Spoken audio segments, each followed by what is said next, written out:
주일에 드리고 싶은 하나님의 말씀은 그런 겁니다. 정말 우리가 행복하게 살았으면 좋겠다 하는 취지인데, 정말 이 행복이라는 게 어떻게 오는 것인가 하는 것을 나름대로 뭐 길지 않는 세월이지만은 목양하고 또 성도들하고 접촉하고, 그리고 또 우리 선배님들을 통해 듣고, 또 여러 좋은 서적들을 참조하고 주석들을 또 반영하고, 또 무엇보다 하나님의 말씀의 근거를 가지고 우리가 이 아침에 한번 좀 생각해 보면서 이제라도 우리가 참 행복을 추구할 수 있는 방법이 성경적으로 무엇이겠는가 하는 것을 한 세 가지로 오늘 말씀을 좀 드리려고 합니다.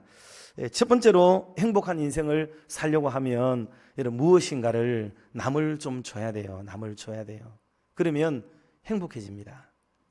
상투적인 말처럼 여러분 들릴 수 있겠지만 그렇지 않아요.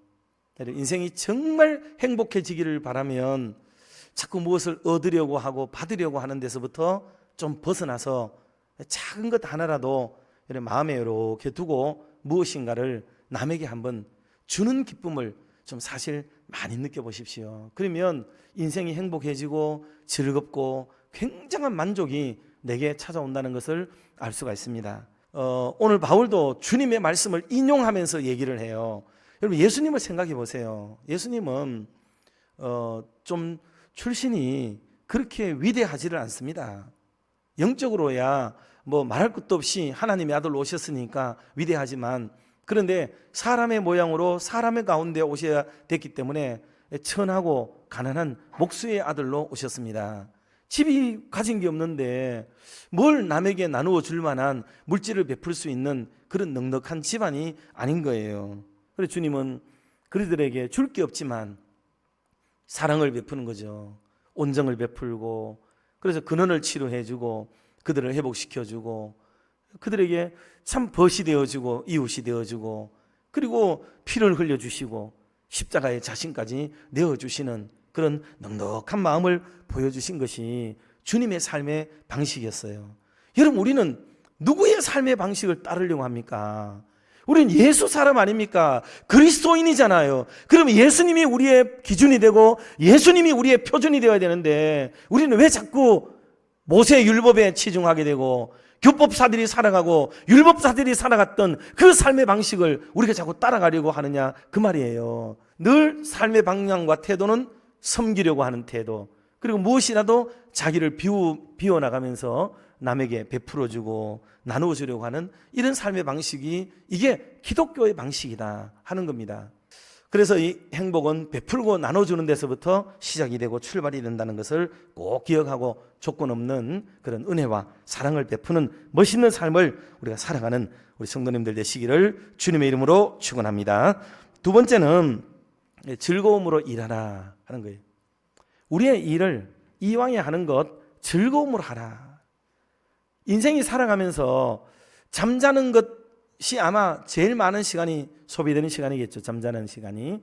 그 다음에 많이 하는 시간 중에 하나가 아마 일하는 시간일 거예요. 일반적으로 볼 때 일하는 시간이 매일 가서 출근해야 되니까, 그래서 인생의 3분의 1 정도는 노동 혹은 일을 하면서 보내는 시간이니까 얼마나 크고 많은 시간이겠어요. 그런데 그 일을 막 짜증내고 신경질 내고 막 그런 욕심을 더덕더덕 내면서 그렇게 일을 했다 하면 그 노동이 얼마나 불행해요. 불행하잖아요. 하나님이 내게 이런 일을 주셨으니 너무너무 감사하다. 오늘처럼 이런 일 구하기도 어려운데 나 같은 사람에게 이런 훌륭한 직장을, 일거리를 주시니 정말 감사하다 여기고, 이 나이에 내가 이런 일조차도 하지 못하면 어떻게 되었을까? 이런 건강 할 수 있는, 이런 일을 할 수 있는 건강도 주신 것 하나님 앞에 감사하고, 이런 일을 소개해 준 사람에게도 고맙게 여기고, 그렇게 감사와 믿음으로 그 일을 받아서 즐겁게 일을 할 때에 그 일하는 사역장이 행복하고 만족하고 기쁜데, 그 속에 뭐 높낮이를 따지고 뭐를 일에 옳고 그름을 따지고 규범을 따지고 원리를 따지고 복잡하게 그렇게 해가지고 인생을 뭐가 그렇게 힘들게 살아요. 불행이 그러니까 왜 오는 거예요? 불행은 내 욕심이 쏜다고. 내 욕심이 있으니까 마음이 조급해지고 막 돼야 되거든요. 그게 안 되니까 내가 불편해지니까 주변도 불행해지고 공동체 전체가 엉망이 되어가는 거예요. 엉망이 되어가는 거죠. 그래도 본인은 그걸 몰라요. 오직 그것만 탁 꽂혀가지고 그것만 막 돼야 되는 거예요. 여러분들 마음을 좀 넓히시고, 특별히 일할 때 직장이나 이런 데서 그리스도인들의 넉넉한 모습을 좀 보여주세요. 예수 믿는 사람이 참 이렇게 하는구나. 그래서 다음 5분 10분 전에 이렇게 오셔가지고 이렇게 마당지지라도 한번 하시고 종이라도 하나 줍고, 퇴근 시간 되면은 퇴근하고, 이런 것도 뭐 그럴 수밖에 없겠지만은 그래도 한 번씩 좀 여유를 가져보시고 넉넉한 그리스도인된 마음을 그런 일터에서 보여주시면은 얼마나 주변이 밝고 행복하고 좋아지겠는가 하는 것을 우리가 알 수가 있는 부분이 되겠습니다. 마지막 세 번째는 감사하면서 우리가 살아야 됩니다. 감사한 마음. 시편 95편 2절 말씀을 우리 같이 한번 먼저 합독을 하도록 하겠습니다. 봅니다. 우리가 감사함으로 그 앞에 나아가며 시를 지어 즐거이 그를 노래하자. 아멘. 요 성경이 지금은 개정 성경이에요. 개정 성경에는 감사함으로 그 앞에 나아가자 이렇게 말씀을 하고 있는데, 요 전에 있는 성경은 개역 성경입니다. 개역 성경. 개역 성경에는 이 부분을 뭐라고 얘기하냐면 찬송함으로 나아가자 그렇게 말씀을 했어요. 그 성경에서 시편에서 말씀하고 있는 내용은 감사한다는 말과 찬송한다는 말을 다른 의미로 보는 게 아니에요. 이건 같은 맥락으로 보는 겁니다. 감사한 자에게 찬송이 이어지고, 찬송은 감사로 이렇게 서로 짝을 지어서 있는 것입니다. 그러니 성도들의 삶에는 감사한다 그 말은 곧 찬송을 부르면서 산다, 또 찬송한다는 말은 그 마음에 막 감사가 일어난다 하는 그런 마음이 되는 거예요. 여러분 생각해 보세요. 예수님은 머리 둘 곳도 없었다 그랬는데 그래도 우리는 이만하게 살고 있지 않습니까? 그러니 감사해야 될 일입니다. 예수님은 십자가를 지고 걸을 수조차도 없었는데 그래도 내가 좀 몸이 아프고 불편하고 힘들지만 그래도 이만한 것을 감사할 수가 있는 겁니다. 예수님은 처자식도 없었고, 그리고 나중에 되면 친구들도 다 배신하고 떠나가 버리고 말았잖아요.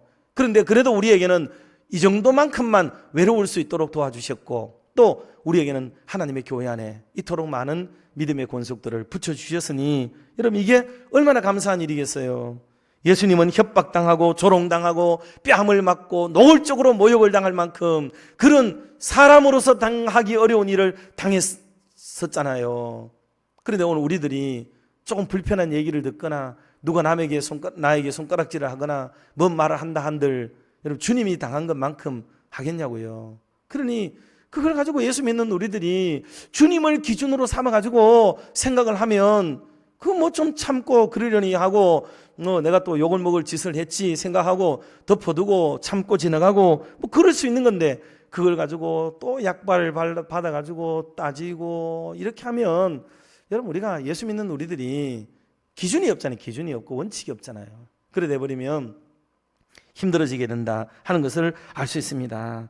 우리는 다 누구에게나 부채를 지고 살아요. 사랑의 빚을 다 지고 있는데 조금 지나다가 힘들고 어렵다고 해서 또 관계를 확 틀어지게 만들고 그렇게 하지 말고 지난날의 고마움이 오늘의 어려움을 이겨낼 수 있는 힘이 되기도 하고, 또 혹시 오늘은 우리가 서로 이렇게 만났다 할지라도 다음에는 또 좋은 만남으로 내가 저분에게 엎드려야 될 순간이 오게 될 수도 있어요. 그러니 누가 큰 소리 칩니까? 우리는 다 자녀들 데리고 살고 부모님을 모시고 사는 사람들인데 함부로 할 수 없는 게, 여러분 세상 사람들도 지혜로운 사람은 그걸 다 이해를 해요. 그래서 함부로 극단적으로 행동 안 합니다. 나중에 되면 어떻게 아쉬운 소리를 어떻게 간 빼고 쓸개 빼고 얘기하려고 여러분 그렇게 할 수가 있습니까?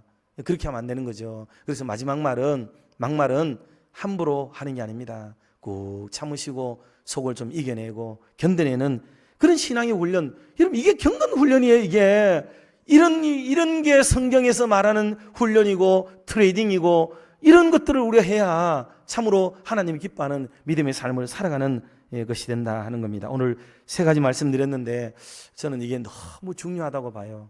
여러분 인생 살면서 나누어 주시고 이왕에 하는 모든 일들 감사와 기쁨으로 일을 하시고, 그리고 이웃과 더불어서 감사한 마음, 찬송하는 마음을 가지고 살아가서 정말 우리 온 공동체가 늘 행복할 수 있는 그런 남은 한 해 또 남은 인생이 되기를 주님의 이름으로 축원합니다.